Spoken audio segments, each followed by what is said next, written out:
Offshore investor sentiment remained fairly poor overnight.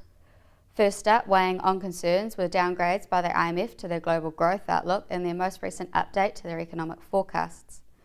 The downward revisions were largely around the Eurozone and the ongoing debt crisis.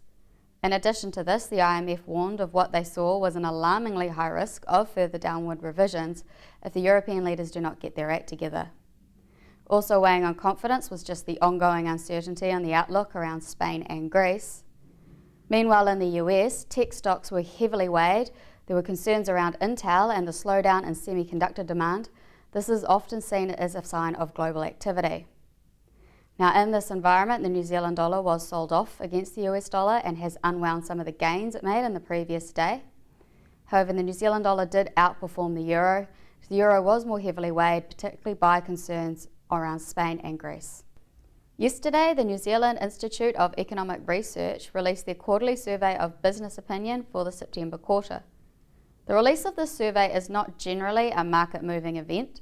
Nonetheless, it does provide some excellent insights into activity over the past quarter and a guide to confidence over the next coming few months. The confidence was a little bit more subdued than we had expected.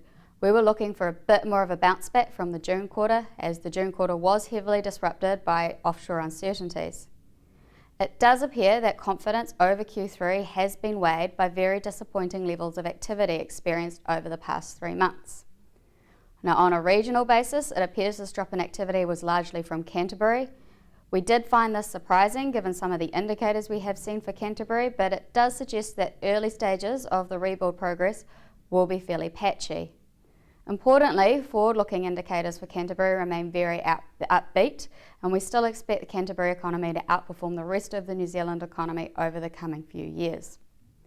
Now, looking at the rest of the country, confidence was a little bit more upbeat, particularly with retailers. They were very upbeat in Auckland.